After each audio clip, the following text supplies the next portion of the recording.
fun. This is where we get loud. Let's make some noise. All right, my name is Ryan, and I will be your host this evening. First, want to say thank you to Straight to Ale, the Speakeasy. Thank you to our bartenders who take care of us. Please, everybody, make sure you tip your bartenders. Thank you all for coming out this evening. April is National Poetry Month. I'm not sure if you knew that. If you are a member and part of our Discord, you certainly knew that because Jason has been updating us with daily prompts to flex your poetry muscle, so that is one of the benefits of being a member. Let's do a little housekeeping before we get into this open mic, though. We have a 20-spot open mic. It's 3 minutes per slot. If you go a little longer, where we at with the bell? There you go. Morca right there has the bell. All right, if you go longer than 15, 20 seconds past that, the bell is just going to keep going. It's going to get loud, so please be considerate of your fellow poets and make sure you're in the 3-minute time frame. This is a open mic that is open to all ages, so if you have anything that is going to be particularly graphic or potentially triggering, please just give us a little content warning so everybody can take care of themselves, what they have to do before that. And finally, we are recording right over here, so if you are coming up to read and you do not want to be recorded, please just find me and we will move you to the back of the line and you won't have to be recorded. So without further ado, let's go ahead and get into our first reader of the night. Coming up to the stage, we have Elenista Pope, first-time reader.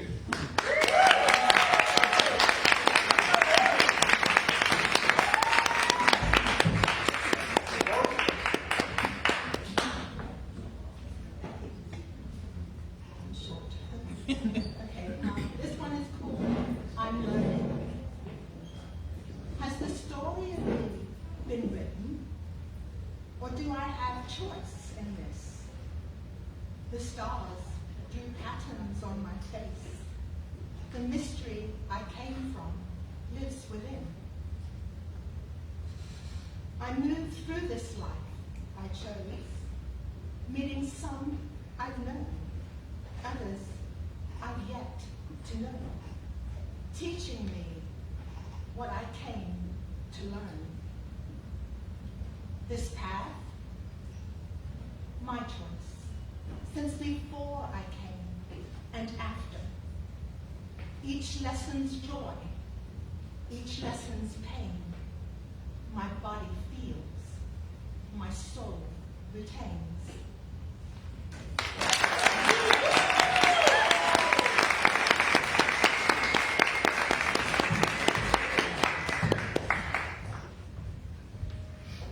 One more time for a first-time reader. And just report that our first-time reader just recently published a book. Yes. Awesome, congratulations.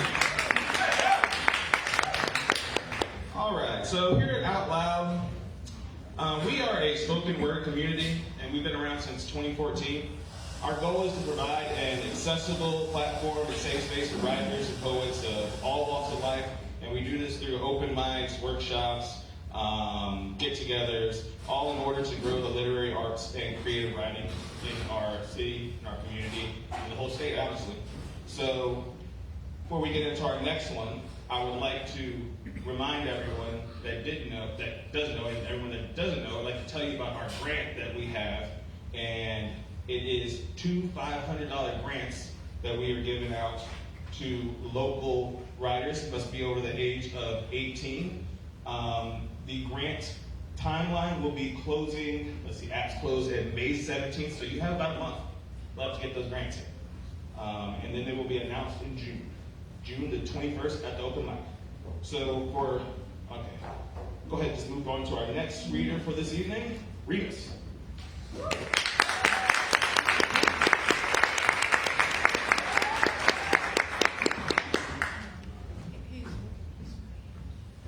All right, I get 3 minutes. Do a little therapy here. Let's go. Are there kids here? There's a few headphones in this. That one's too small to complain.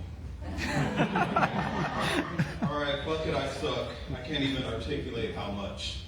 Some people see me and they believe I have it all wrapped up. But as a pages of my mind book turns across the span of time, I realize how horrific I was, and this stupid clock just won't unwind. I was a piece of shit, and self-degradation doesn't even tell the half. I tried so hard to break my generational curse, but that's one subject I couldn't pass. It's all bottled up, couldn't pour it all out, so it sits and continues to ferment. This pain is suffocating and sucking all of the air from my state of being, asphyxiating me once again. The room, small and dark and void of sound, only amplifies the volume of my thoughts. I've been locked in this room and trapped in this bottle with battles I've never fought. I see myself in you, old reflection in this glass. I also see the pain you caused. You were the foundation for so much misery, but you were only half of the equation that explains what was lost. Couldn't hold it down, and I can own some of it, but the other still holds true. You stumped me out and beat my ass until it was black and blue. I wasn't the best person, I know, and a shitty dad at best, a fucked up role model trying to model a role for which I knew less. But I fucked that up too, and now the rest of my life I'll probably pay. Some feelings promote healing, and some pains, regrets will never go away.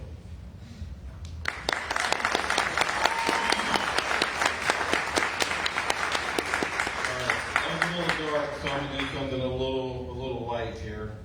If I have time. Let's see, where do we go? Okay, let's hold on. This ship. It seems strange how we managed to get ourselves into the ship. Few words exchanged, but I guess we felt the same in this ship. Now, I'm losing my brain trying not to go insane in this ship. Because when we talk, we flow and remains unchanged with no skip. It's like I hop when you hit and you bounce when I dip. The understanding we have, I'll follow you to Mars in this ship. No expectations, just exploration as we embark on this trip. I have no fear how I'm living, just on the edge of this trip. You get me so high and intoxicated, yet I still take a sip. The waves are smooth as we chill and cruise in this ship. We're walking bold with no fear, so on our toes we don't tip. Thinking we ain't got time, but what is time in this ship?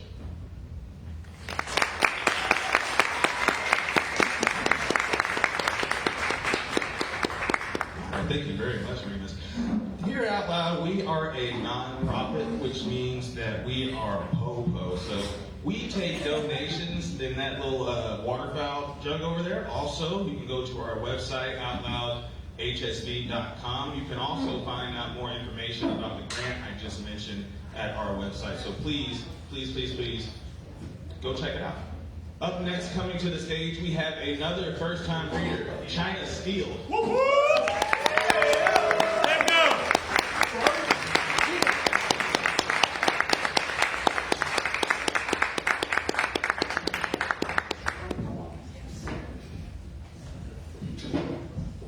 First time, so take it a little easy on me. This one is called Testimonial Tears. If my tears are watering seeds planted by you, then I know that my garden will be as beautiful as Eden. Even when the pain feels heavy, I know that deep down inside you never left me. It's just you have to allow me to feel this pain that turns into purpose, and I know that one day it'll all be worth it because your love, it has no expiration date. In my obedience, I weigh my sacrifice. In the spirit, I feel I'm heavyweight. But you're my king. You're the lords of lords, the kings of kings. And by any means, every knee shall bow. So I decide to bow now. I know who wears the crown and know who make my mind sound. And when I look for the weapons to prosper, they were nowhere to be found. Because of you, my Lord, my Savior, my strong tower. And I know money long, Lord, but I can praise you for hours and hours. So when I watch my tears fall like champagne showers, I remember Galatians 6 and 9. Every seed has its proper sprouting time. Thank you.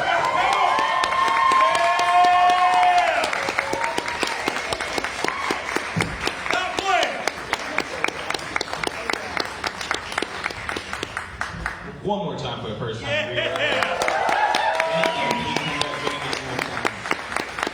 All right, I just mentioned donations, and if you have a little extra money after you are done donating, we would love for you to check out our merch cart over there. We have plenty of things for you to buy. We have notepads, we have anthologies, going back to 2014. We actually just had our recent anthology for last year out. If you read up here in that year frame, you can submit it to us up to 3 poems to be in the next anthology. So always keep that in mind if you want to get published. All right, up next to the stage, let's go with Robin Temple.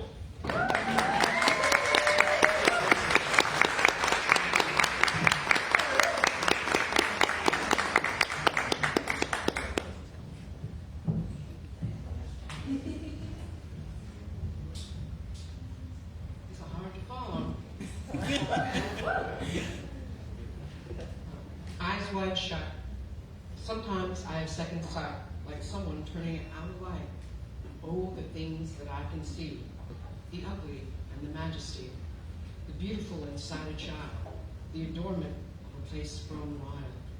The lens as clear as it can be. Until I wish I couldn't see. The lies played on our television.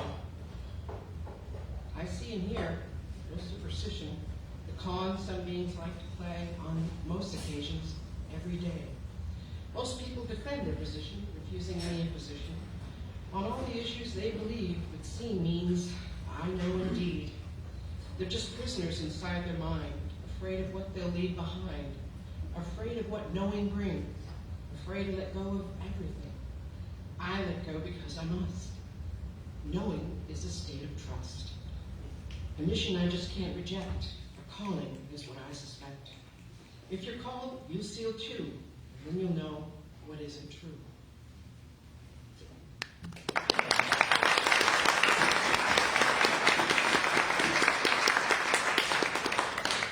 This is system error. I'm broken, and so are you. Busted, bent all the way through. It seems that's the way it's meant to be, but it's only because we're really not free. Raised by people so sadly broke, they're bent and twisted beneath the yoke. Trained to pretend it's all okay, so we pretend to believe the same way. But you know it's not right. You've always known.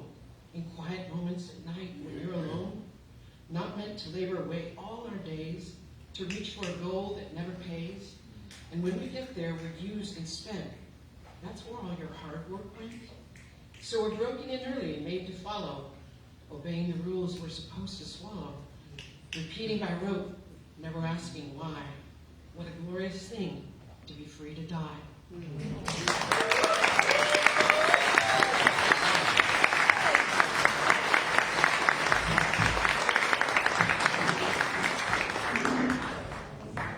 Thank you so much, Rob. All right, after you've done your donations and you put up our merch stand, I would highly recommend you spend $25 simple dollars for a whole year membership to our little club here. And with that, you get access to membership meetups, discounts on all the merch. We have, we have workshops. We have a Discord that Jason, we also have our brand new bandanas right there. Fancy looking. You can get a couple more of them. My dog actually needs one. All right, so make sure you go ahead and check that out. Stop by the merch cart if you want a membership, or you can go online at our website. Up next, one of my favorite poems, or poets, excuse me. You've got a lot of great poems. Jason.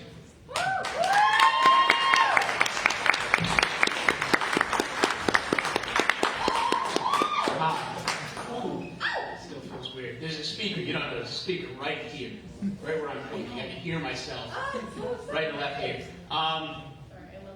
As Brian mentioned, it is National Poetry Writing Month. I have been writing prompts. I've also been writing poems for those prompts. We're 18 deep now, and this is a 6-part collage of unmentioned love. 1. You are a zinnia, a pale summer sun, and I am a clumsy hummingbird, which we tacitly acknowledge and do not permit to tarnish our work. 2. We are separate books on separate shelves until one day we rub spines in someone's bag. We will never be so close again. I wish we could flip through each other. 3. I am planted in the field where you are also planted. The sun's heat beats on us as equals when the stars reveal themselves to us. There are more than you know and fewer than I would like. 4. I am a deer whose teeth feed seamlessly into your teeth, a mouthless embrace that I am so grateful for every second, every hour spent enmeshed in a grand unseen design. 5. You are a galaxy rotating inscrutably. I am triple-checking data. My colleagues triple-check. The first step to understanding is a mystery like this. 6. You are a writer, as I understand it. I am begging to be written, to be worth a line or 2 of yours, to be yours for any time at all.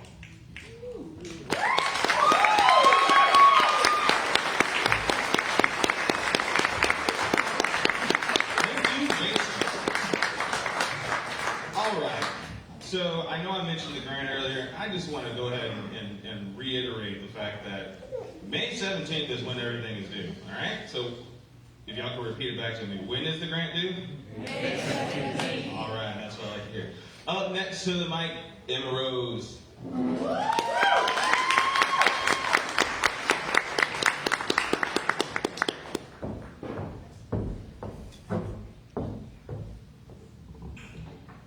I wrote this following a cord cutting. It's called, this poem is your obituary.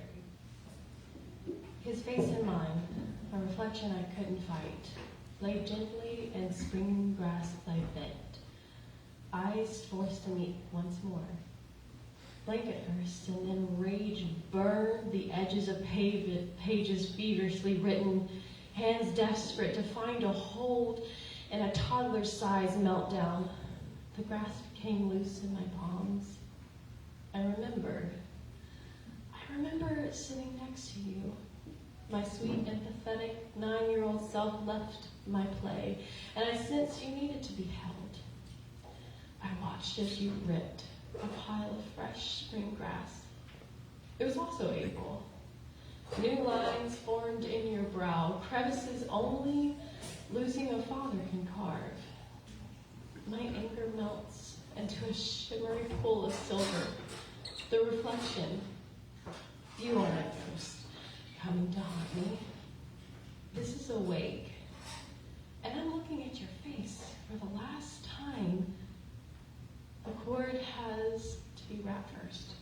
Each thread is spun with intention, and I'm gentle. And my hands wrap your candle like Mother Mary with a dead son in her arms. There isn't going to be a resurrection. You aren't even dead, but I need you to be. I'm using my own shoulder, rolling the stone at the lip of the tomb of memories with a kiss pressed to a cold forehead. My own pile of torn April grass as your flowers. The flame, it catches at your strings. It's angry and it's fervent like your prayers, and I'm twirled in grief. And you held my small body to you as you danced with me. And these fucking memories, they hurt, and this is grief, and I'm going to clutch at them. A loop of reflections that made me stay too long, playing them over and over as your corpse had already rotted away in front of me. When a child is loved, even just a little, just enough to not starve, you will have to pry her fingers off the crumbs she hoards. This poem is your obituary, and it's written by someone who loves you very much. The flame has burned down low, and the cords are all snapped. All that is left is me, a brave little thing, steady and soft. My candle breathes itself to sleep, a soft exhale. This poem is your obituary. Thank you.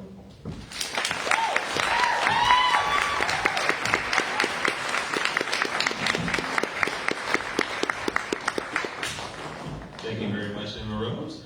All right, I just mentioned when the grants were due by. I just want to remind you all that it will be announced on June the 21st at the open mic. And if you're unable to show up to receive the grant, we will mail it to you. Up next to the stage, we have another first timer. Let's make some noise for Jarvis, aka Kid.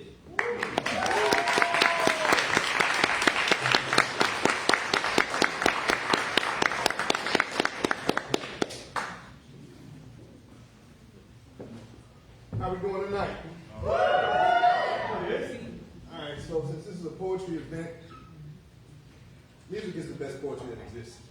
I don't know wrong about saying that, right? You guys agree? Yeah. I got some regular poetry first, and then I'll do a quick song. All right, this one is called Polar Bear Awakening, and I need to make sure it's synced. My services are very good. Because I have T-Mobile, so you know, they're not very mobile. All right, here we go. Polar Bear Awakening. Easter 2014. Actually, I forgot to record this. I'm sorry. Hold on, guys. Forgive me. Easter 2014. I received a still, small call from a familiar number that said, "It's time to come out of high-born nation." My frontal lobe was not fully developed. I was just 22. I arrived at the psych ward, handcuffed like Mike Brown. Pre-Mike Brown, because I ran, even though I voluntarily checked myself in. It was GQ Tuesday. Shout out to the good bros. Mrs. Misunderstood, illiterate of my he motions. They must have been frigid and very much likely broken and misused and abused and treaded on repeatedly. Tick-tock, tick-tock, tick-tocking at the CPU, popping addies, them dang addies past curfew. It was team no sleep for a few days. Anxiety, confusion, and chaos, levels at an all-time high. Unaware of who I was and why I was going through with the going throughs. Maybe it was a degree with the side of, baby, I'm so proud of you. I'll finish next time I come back.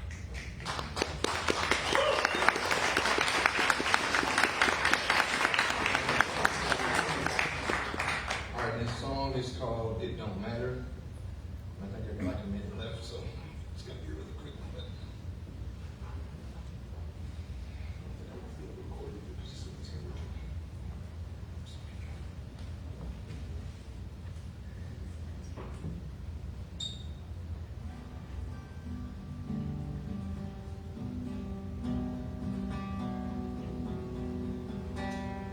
normally like long intros, but since I like minute, I don't think I can do that right now, so bear with me.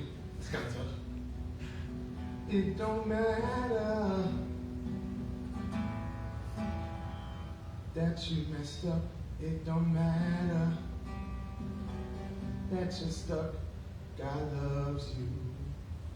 He love you, he love you, he love you, he love you. It sounds awful. It's okay. It don't matter that it sounds bad. It don't matter that I'm figuring it out. God loves me, and he loves each and every one of you too. And one thing I want you to know is that patience is required for wisdom to flow. I can write better than I can play this thing, but I still look good because I'm saying my name. My God loves you so, and my name is K1D. So check me out on YouTube. 24/7, you can catch me.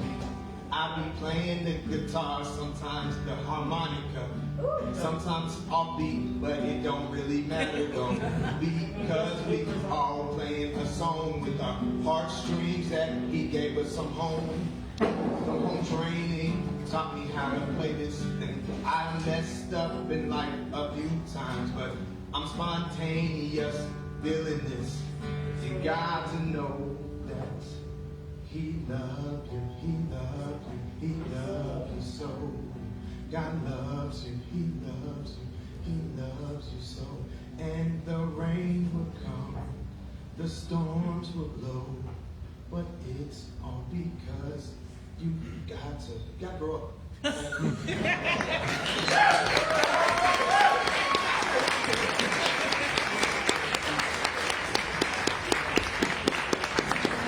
hear it one more time for the first timer, K-Rob D. All right. And coming up next to the stage, we have Michael Million.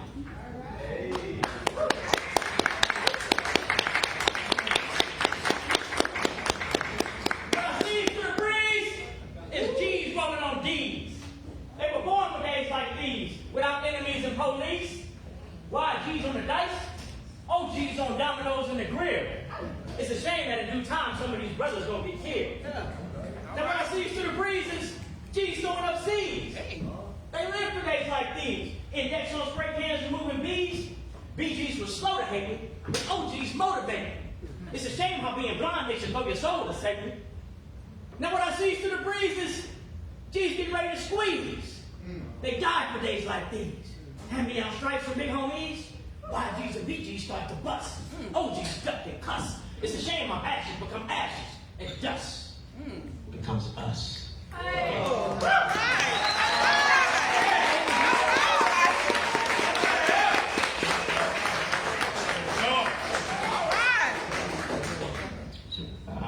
from a small town in California called Los Angeles. That's just some of the stuff that I see, but I also want to just show you some of the beautiful stuff that I see there too. This is called Hidden Gem. As my eyes traveled over her face, it felt as if I had taken the secret route to a hidden gem. A straight shot down her jawline as I slowed to dip in her chin. I'm sure many men have gone over without noticing on their rush to the featured highlights.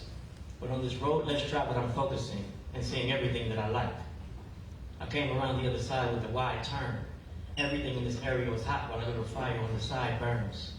And I climbed her cheek like a mountain steep and stopped to peek over the bone of her cheek, trying not to fall into her dimple borders unnoticeably deep as the Congo Creek. Moving forward ahead toward her forehead, just an open space for her beautiful hue, and from between those two bushes there, eyebrows up to see her connection to her roots. And just below the edge is where her holy temple resides. I knelt, wishing I was holy enough to dwell inside. I circled that area too many times and found myself lost in her eyes.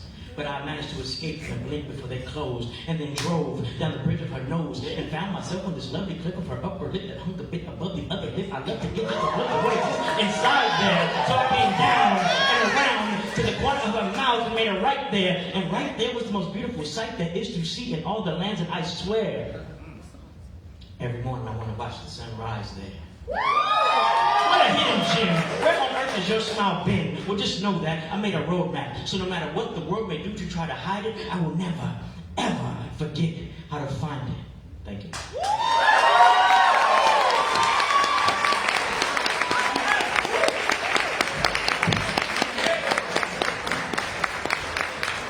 One more time for Michael Hood. That was amazing. All right, as we approach the midpoint of this, I would like to take one more time to thank Straight to L, the Speakeasy, and our bartenders over there. So please thank our bartenders. Make sure you tip them. They're taking care of us. Make sure you take care of them. All right.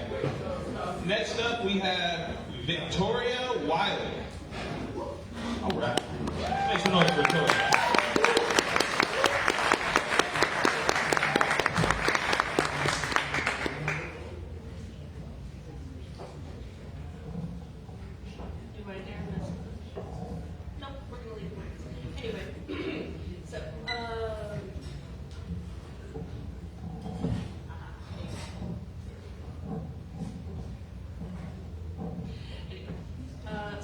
I've been reading over the poetry prompts that you guys have been putting out. They're amazing. Lots of amazing poetry in there. I have posted a whopping one poem so far. But the second poem had to do with food, so that's kind of, this is my, even though I'm cheating because I've written it before, it's all been written. But my excuse for not writing as much is I've been working on sewing a coat for a cosplay. What cosplay? Molly Montini for my new campaign. Not the campaign coat. I do not have that skill, just the show. But still, it's been really fun. So anyway, this one, the temporary title is Suck It, Gilbert. G.K. Chesterton once noted that poets have been mysteriously silent on the subject of cheese. And as a poet and known cheese enthusiast, these words have haunted me for years. But Douglas Adams wrote that we notice things that don't work. We don't notice things that do.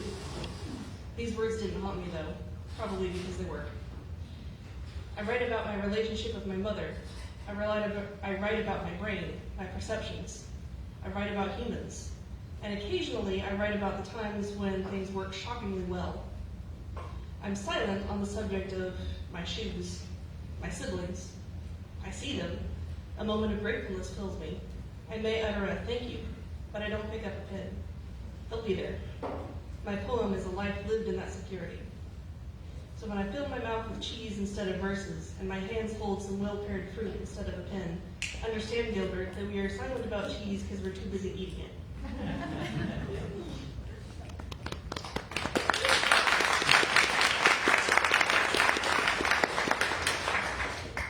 As long as I'm good on time. This next one was one stage in my sort of deconstruction journey from having been like raised very conservative. And just kind of stepping away from the idea of hell and the idea that I don't think any, loving God would actually do that. So anyway, this one's called And It Was Good. They said he died to save me, and everyone that matters. There is no other way. I read tales of epic love that crossed borders, defied if not God, then everyone in between. Paths parted, and love discovered fear, when it came my time to choose. You gave me people to love. Would you give me people to lose?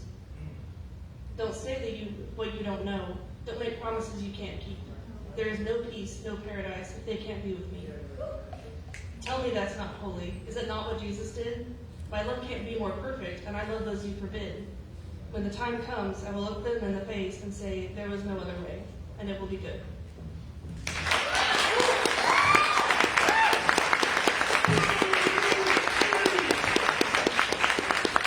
Thank you so much for sharing that with us, Victoria. All right, moving right along. Let's put our hands together for our next reader, Catherine.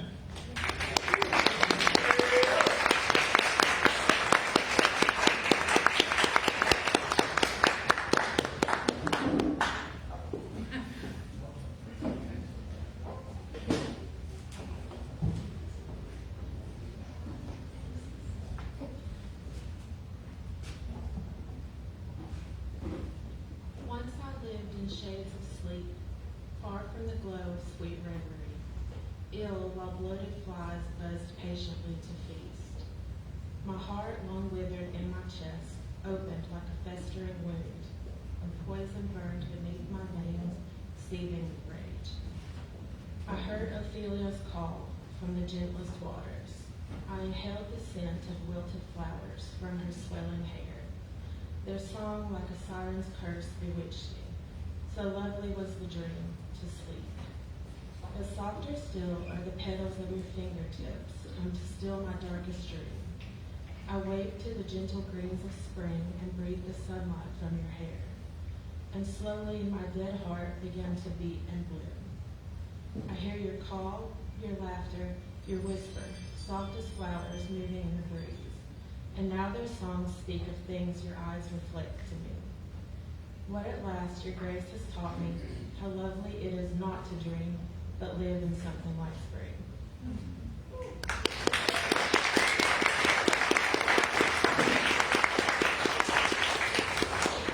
This is called Almost Staying. I come to you in the blur of sleep, where even the stars abandon their lives. You come to me with the same quiet warmth, the kind that almost stays. I rest inside the dream of you, listening to the night practice our breathing. The night holds us gently. The stars begin to flicker, as if they know how easily we could wait.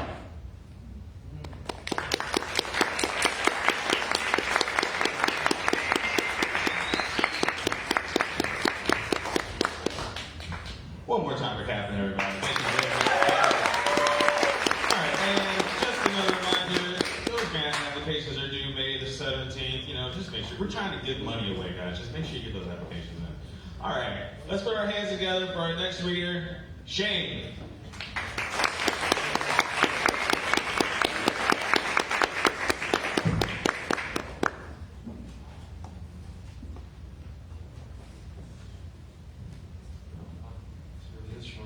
Hi, everybody. We have a stage now. Isn't that cool? Yeah, okay. You appreciate that stage. Also, you are owning this stage. Well done, sir. Well done. I wrote both of these today. Shout out to Kay for the prompt for this first one that I'm going to read. Who likes haikus? This is not a haiku. It's another form of short Japanese poetry called the Tonka 57577. Oh, here we go. Yeah, this man knows. He did the math. Forest fires rage, rending leaf and limb, from tree crown crashed down to ground. Through ash, seedlings climb to life. Ain't that how it always goes?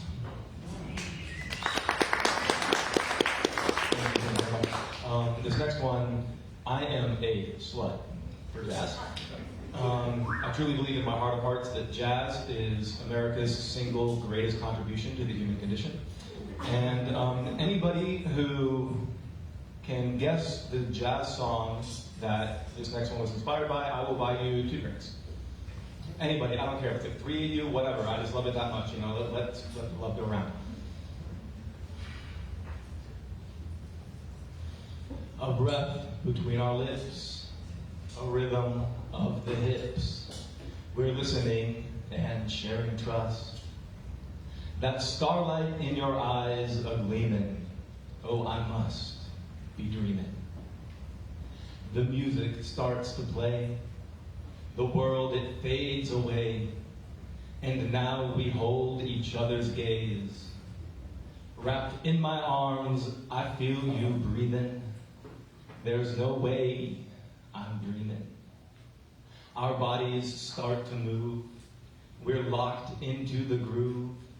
We gasp and glide across the floor. And now my heart with joy is screaming. I'm up for this dreaming. To giggle and to play, dance with you every day. To make the memories we could. This bond is something I believe in. Life's so good, like dreaming.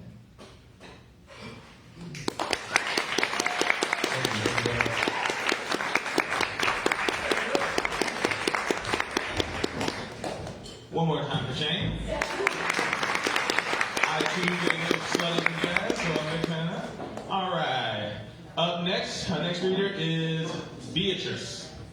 It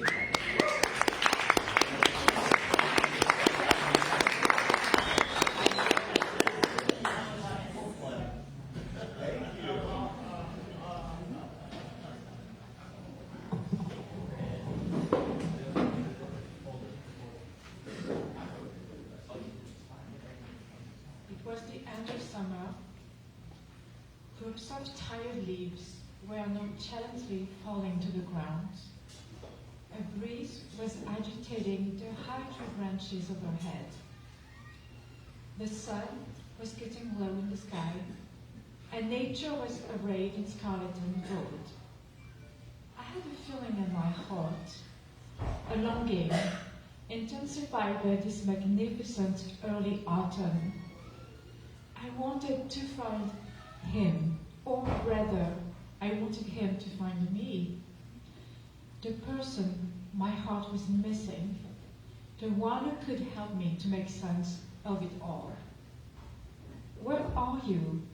Do you even exist? I asked the birds and the rocks by the pond if they knew the one my heart was pining for. The water was whispering secrets that I could not understand. And my eyes started to feel heavy. I sat down by the silvery waters. The moss gave a soft sanctuary to my head.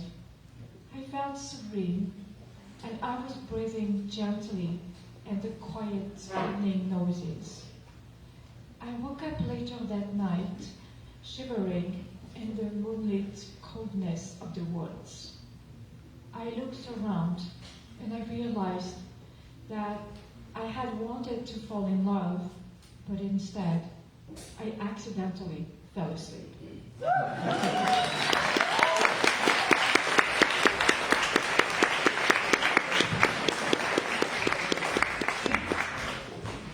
Let's make some more noise for Beatrice. Thank you so much. All right. As we go through this night, I just want to also reiterate, we got this merch card over there. Make sure you check it out when we finish up this amazing night of poetry. You're going to find something that you would like to purchase, I guarantee it. Up next, put your hands together for Charlie Hicks.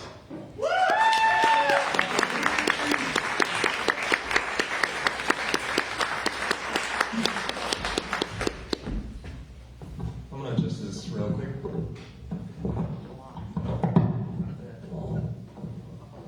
There we go. Sorry about that. I have 3 poems tonight. Hopefully I can get through those in time. This first one comes from a conversation of a friend of mine. We were sitting around and we were kind of talking about, everything that's happening in the world and so many things, and how it's kind of like, it's become like a TV show. Like you sort of subscribe to it and you watch the news, and as things go by, you just keep, snap, snap, snap. You gotta keep going a new thing, right? You don't worry about what's happened last week. It's a new thing this week. So this is called Entertained to Death. Words pasted over every eye, flashing and moving by. New disasters caught in digital plaster, and the show is moved on by a puppet master. It's dazzling and glistening, and 8 years listening. The light captured your mind, and the old shows are left behind. You shook the hand and signed the deal, joined the band and watched the reel. The light of day seems to fade as despair plays and seems to stay. It starts like a game, chosen personality, trapped in a phone frame, living in virtual reality. You're the product and it's selling fast. From cradle to grave, you roll the credit with the credits as you're entertained. Some wonder what is gained. You might get reacts and nothing more. No second acts, just close the door. That's what it means to be entertained to death. Yeah.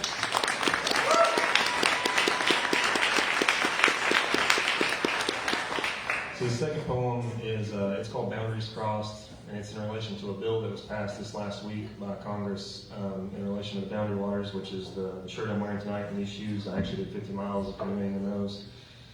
And they've opened it up to mining, and in particular a type of mining that basically leaves behind heavy metals in the water and will poison the whole place. And so this is about that. Imagine a place that is hopeful, where you make a campfire instead of setting the thermostat, where cold water and palisades of granite surround you, on a lonely land where you might travel to reflect of place and time with some care and fresh air. Take up a seat on a calm lake that you might find a listening point, where snow and wind find new home each winter. Now turn your mind to the Capitol, where votes are cast and unlike fishing lines with hopes of taking away rather than gathering in. The Senate cast their vote 51-49. And the House cast theirs 214 to 208. Narrow margins for this harbinger. Now it's open seasons for the Boundary Waters. Ore in the rocks for a reason. Ore in the rocks for a reason to poison the sons and daughters. This is a turning point on which will balance our heading. A terribly uncomfortable bedding. Boundaries crossed and silver coins tossed, spinning in the air for those that don't care. Hope for the land, only in boundaries rebuilt, with leaders that still feel guilt. This last one's really quick, sorry.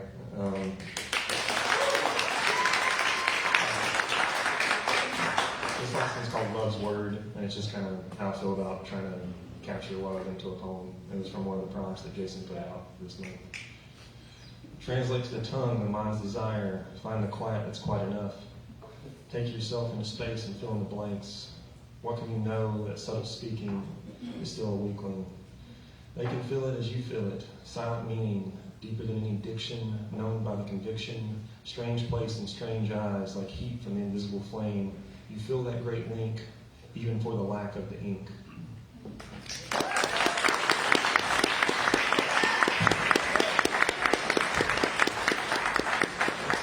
I wish might have got that scholarship. Thank you again, Charlie, for another collection of poems. Let's give another round to Charlie. All right, I got a pop quiz for you. Yeah. When? Let's have a game. Nope, I wasn't going to ask you that. Let's yell it. Word. June 21st. There you go. We will be announcing them on June 21st. That is the grants. They got to it. All right. Up next, we have Elizabeth. Woo.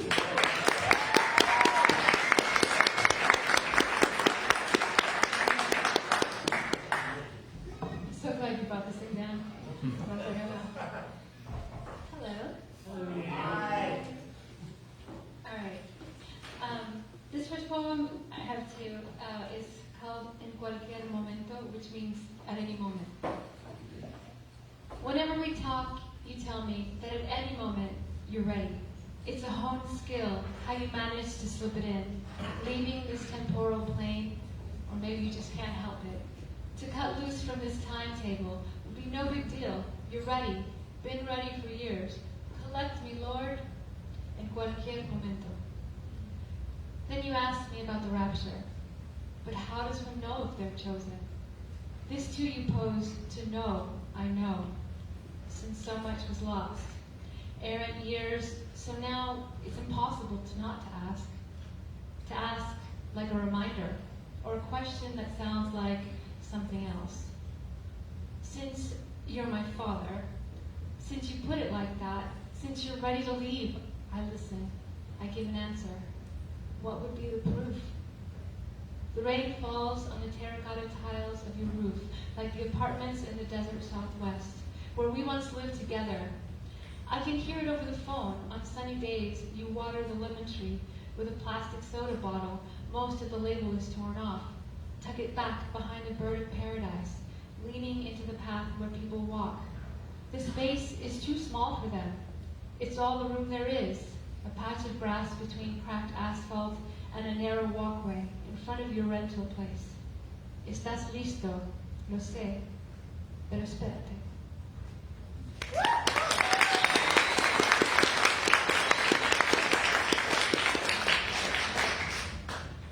All right. This is called Trust Fall of the Decade. Go, be unfamiliar in a new place, and keep no record wrong. Can turn into, should we double down or leave, real quick, when Middle Earth, Alabama reminds you of the work involved in traversing a wide valley, loneliness. By way of quiet neighborhoods and farmland, the shock and awe of seeing this as it is for the first time. Plus, silly questions like, how long is forever? They rise and fall like the robins bopping along, unperturbed. Asking questions feels like having options. This was supposed to be more serious. It is, in fact, very serious. Not like a fake battle between two rivers. The Tennessee versus the Colorado. Who will win? How is victory measured?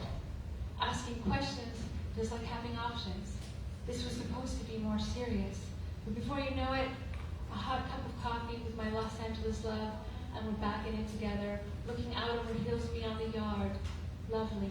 The little house in Big Cove, a renewable source of energy, jolts to life the original plan, reinvents the feeling of knowing stuff.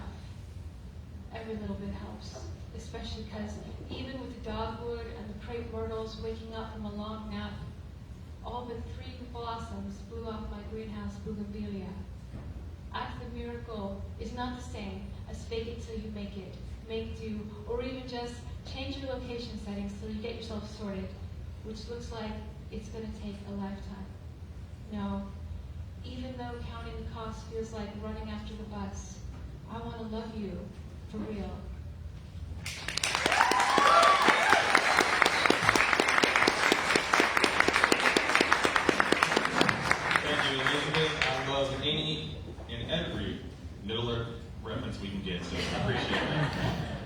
All right, we have been zipping along. We've had so much fun. We only have 5 poets left.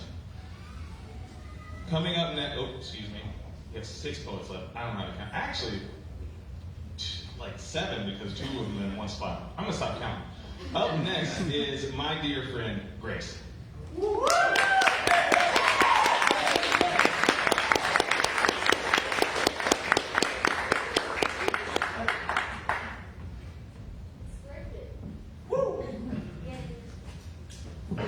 We're going to start with something a little depressing, and then we're going to move on to period sex. Is that okay? Yeah. In this economy, hope is hard to come by. Vitriol and grief tossed up like 2 sides of a coin, and who's to say which side will win? I have been despondent some days, waiting for someone to carry the weight from my chest like a bird, or a surgeon performing a life-saving operation. The father of my children says, no, he will not send the birth certificates. Get your own. My brother comes back from the dead, and his voice is quieter, and we are all singing for him. I have been here before. And you, too, I would wager. Circumstances set against each other like ratios, and no way to know which way the coin will fall, or even who tosses it. All we can do is wait, and watch, and dig hope up from the ground like the buried treasure it is. Dirt under nails, calluses rising on palms, sweat building around tired eyes, and still the bird, the surgeon, the coin. They walk into a bar, happy hour, and ask to buy you a drink. You accept. Thank you.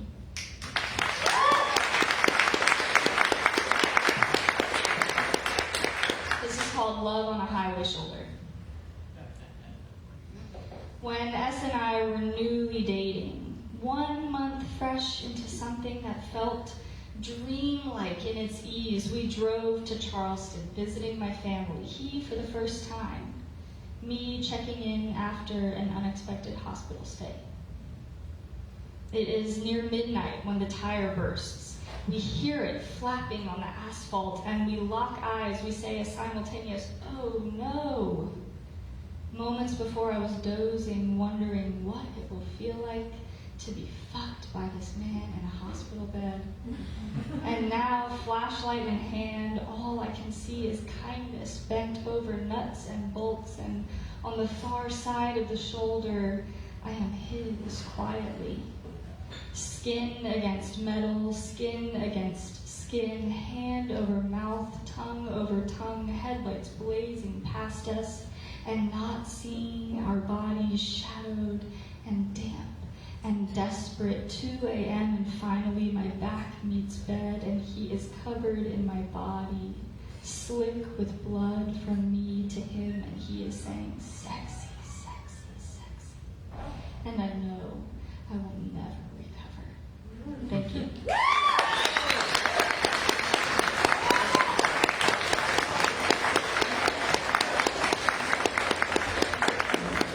Thank you so much, Grace. Fantastic as usual, man. Wow. All right. Moving right along, up next to the stage, let's put our hands together for Skeeter Michaels.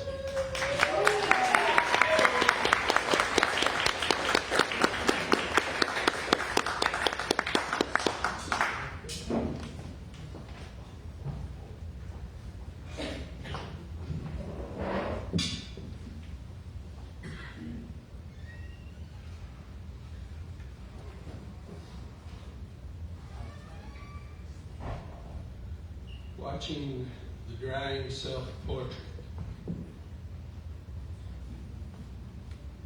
I'm not dead yet, but I'm working on it.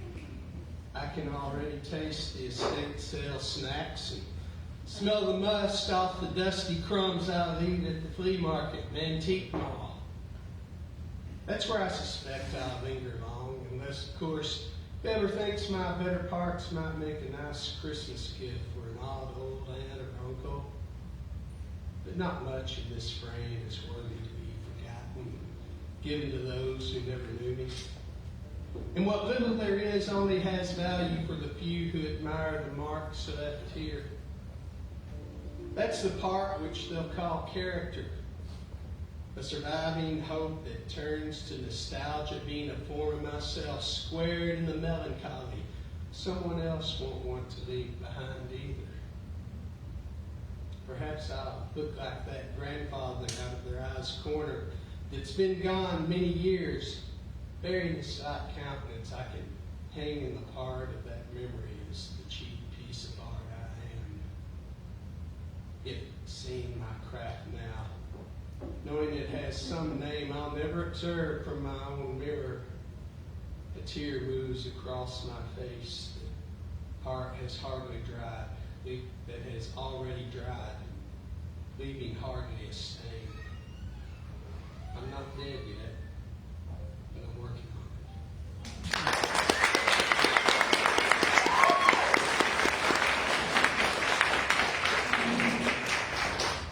Both sides of the board. I went to the end of the world to see if it was, and found a parable waiting. Though the pieces flew from both sides of the board, the king was never in check, never in doubt. I returned with good news, because I went to the end of the world to see if it was. Though the rook, knight, and bishop fell beside the queen and her pawns, nothing was lost on both sides of the board. All that I saw were living.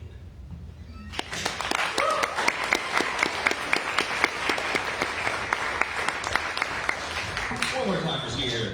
Thank you so much for sharing. All right. And up next to the stage, we have Alan.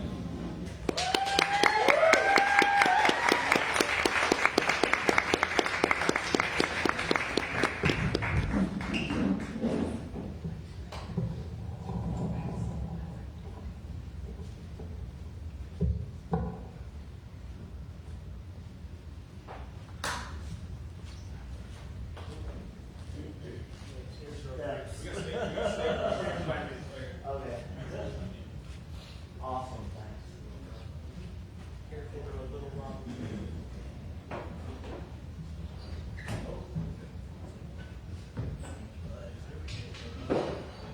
Oh. One more time for Alan.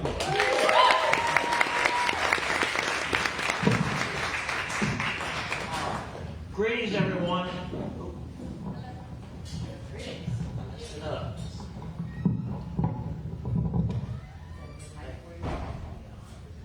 Hear me? Yeah. Okay. Awesome. Before I start reading, is it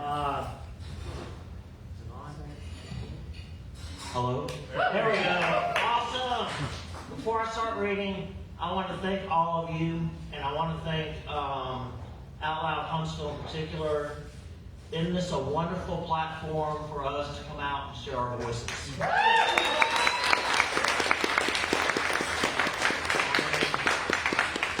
3 years ago, I was sitting on my back patio in Newark, Alabama, which I still do, and I'm writing my poems, and I'm reading them, and the only ones who are listening are the frogs in the pond. So, y'all are better than that. So, what I'd like to do is, I have a new book out, my second one. Who can imagine it, right? I mean, what the fuck? But it's called The Light Is Still On, Notes from a Southern Life. So I'm going to read 2 or 3 of them. They're short.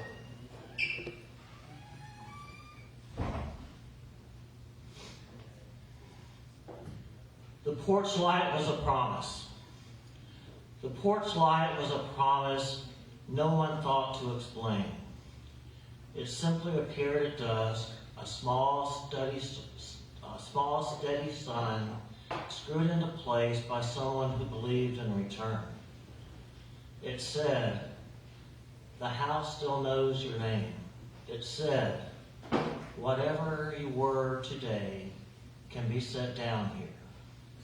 The night may ask questions, but this door will not.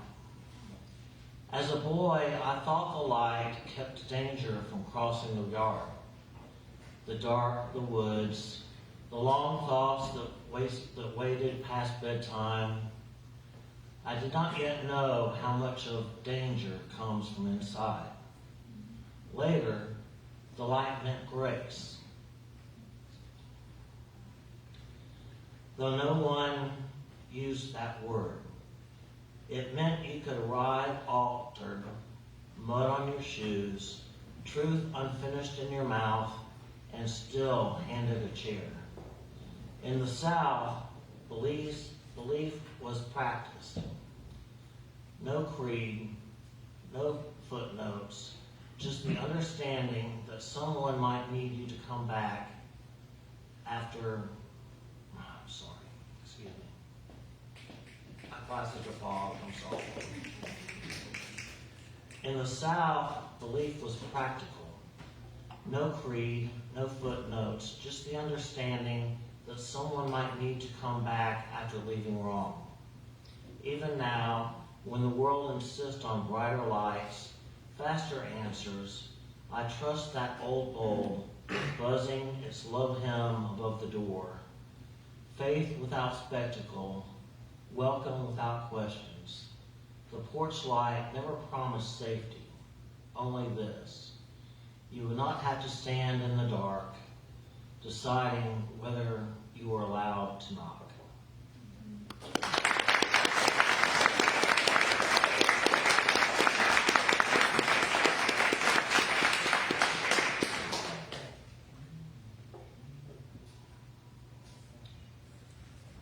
What the South meant by evening. Evening arrived slowly, like someone easing into a chair that had always known their weight. The heat did not leave. It loosened its grip, leaned back, let the air breathe in. Cicadas took over the conversation, each one convinced this was the night to be heard. Porches filled, eyes clanked, shadows learned new shapes. Evening meant work was finished, but not forgotten. That shirts were changed, but worries stayed on, lightened only by company. It was the hour when people spoke their truest sentences sideways, not confessions exactly, but admissions disguised as stories. Children drifted toward dark until someone called them back. Men sat without fixing anything. Women measured time by what still needed cooling on the stove. The South did not rush this moment. It understood the value of standing between what had been done and what tomorrow would demand. Evening was a soft agreement between day and night. Nothing else needs to happen.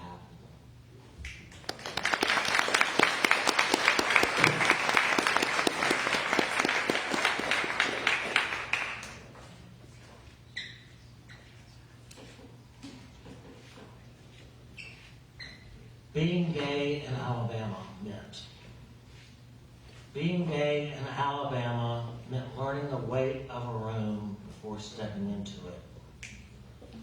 It means knowing which jokes were invitations and which were warnings, and laughing carefully either way. It meant affection translated into neutral gestures, a nod held a second too long, a hand withdrawn early, a sentence edited mid-breath. It meant faith arriving early and leaving late, lingering in the body even after the mind had revisited its terms. Being gay in Alabama meant you were never alone and rarely recognized. People saw parts of you, just not the ones that stayed up at night. It meant loving a place that did not return the favor evenly. Learning the difference between endurance and erasure. It meant staying, not out of defiance, but out of stubborn grace, the belief that your life was already rooted here, whether permission had been granted or not.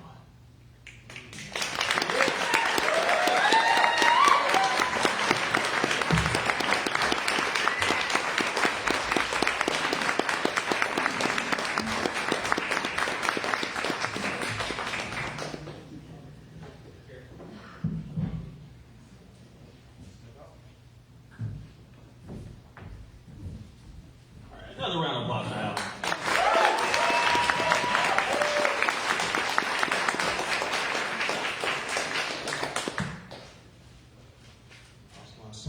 All right, just a few more poets this evening. I hate to, end this night, but unfortunately it will have to end eventually. But when it does, just hang around, congregate just for a little bit, talk to each other, and check out that verse card. All right, up next we have Maya.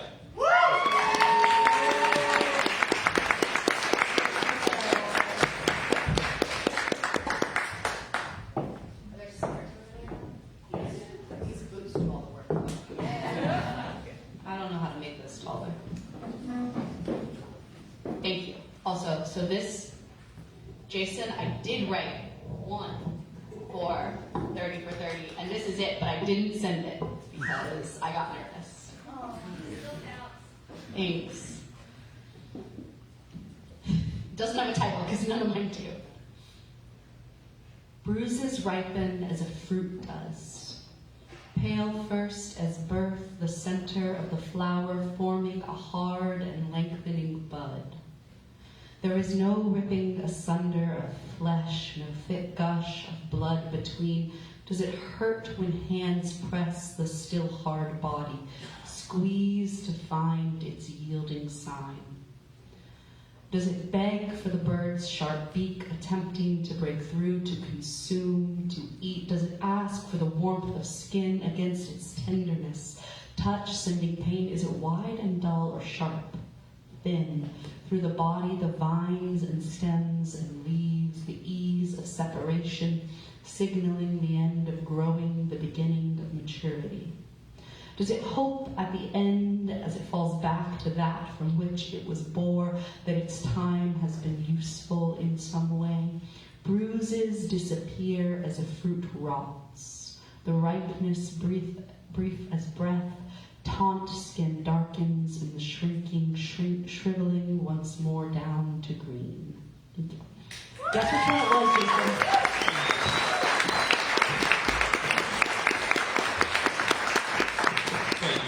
Amazing as usual. All right, quick question. When are the grants due? There you go. When do we announce it? Thank you. All right, up next to the stage, put your hands together for Nico.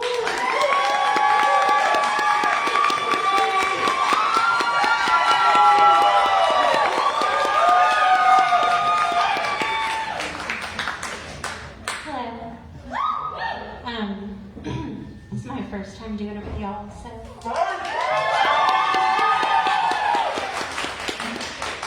This one's called The Wisdom in Grief. I have found the wisdom in grief. I'm sure you would all like to know how once I was a butterfly before this metamorphic shit show. They say ignorance is bliss, and let me tell you, it's true. Because once grief takes hold, you are no longer you. The pain chips away at you until you don't exist at all, left with a void some might call a wall. Grief will touch us all, in one way or another. What will you do once it's your own brother? It's easy to say, of course I will be sad. Understatement of the year, my dear. Please don't be mad. For the lesson I'm about to teach is that sadness is the easy part. If that made you clutch your pearls, just wait until I actually start. Then comes the anger. She was there all along. That thin line between love and hate become non-existent in this song. It will be confusing because so much love used to fill this space. Now it's just an unrecognizable place. Finding God just to ask, is this true? Is it real? This is just too much to feel. Centuries upon centuries of loss that become real. People have survived this pain. Just take a look around. It's actually what connects us. It's honestly quite profound. Grief is an anchor to a boat that's supposed to sail. Lost in the waves, we begin to flail. Someone must see us. The waves are 30 feet high. Surely someone must come. Perhaps from the sky? The next lesson, though, is that help doesn't always come. People mean well, of course. Food here and there, maybe even a card that says that they care. Small reminders of love can go far, but in the grand scheme of grief, it really just feels subpar. One of the hardest lessons is that people will forget your pain, your loss, your sadness, and honestly, how you fit. Grief sneaks into your life, and once it takes hold, it wants to change you, make a new mold. My advice is to let it all fucking burn. The longer you fight that is the hardest lesson to learn.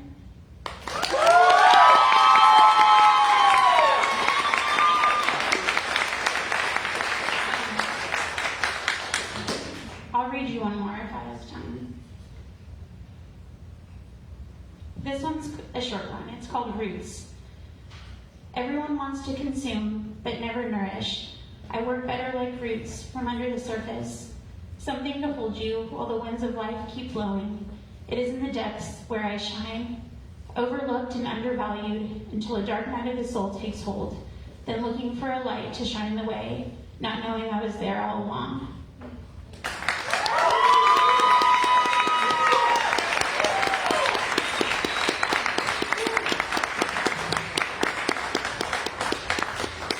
Let's give a little extra love to a first-time reader.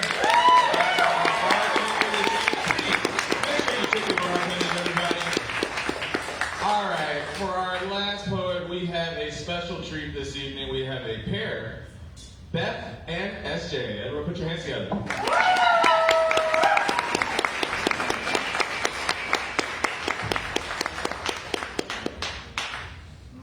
We knew this would hit him.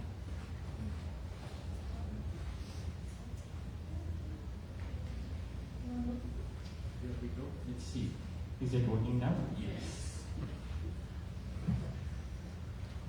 1 second. Wasn't just lights. Oh. Well, you goddamn person in charge of poetry knows right about fucking day.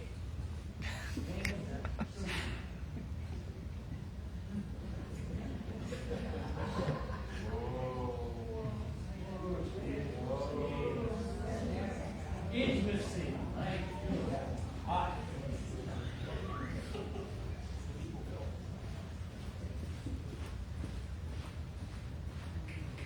Side note, there are strawberries on table 16. It's a brief gesture. If the basket's empty, I'll be brief. Try. On the verge. Broken water swimming into cloying air, choking on life, not even one day. Light begins to dim, world becomes fuzzy. So her voice, a promise. Not yet. Stripping to bathe, sweater twisting, arms binding, toppling head, striking porcelain, bathwater, smothering, dizziness rising, only form. Light begins to dim, world becomes fuzzy. So her voice, instructing. She whispers. Shallow into the pool, night swimming neighbors, feet dangle, push, cartoon solutions, white harm rises and falls, real world trouble, chlorine choking, only 5. Lights begin to dim, world becomes fuzzy, so her voice unused. Not yet. She hears. Stranger in danger activates rescue response, splashing face planted neath the heel of helpless only 12. Light begins to fade, world becomes murky, so her voice joyful. Not yet. She hears. Water, always water. Not yet. World darkens over and over. Not yet. Consciousness slips and over. Not, Breath fails and over. not yet. Everything falls away. Water. Not yet. Crashing, metal shredding, sounds rend hearing, blood spurting, coughing, only 17. Thoughts muddy, body cools. Her voice amused. Not yet. She can't. Day after day. No. Month after month. No. Death edging. No. Death denying. No. Death repeating. No. Not yet. Voice, always her voice, stopping at the very last second. Collision. Impact. Body flies backwards, hard slaps, concrete, eating. Things break, everything rushes away. World flees forth. Promises ending. So close, can't stop this time, won't stop this time. Her voice, the voice. Absent. Is it? Release. Shattering, sobbing, veil lifting, at last, everything freezes. Her lips brush close. World rushes back, pain eclipsing everything. Her face hovering over mine. Not yet. She waits. Not yet. She moans. I am just calling this in this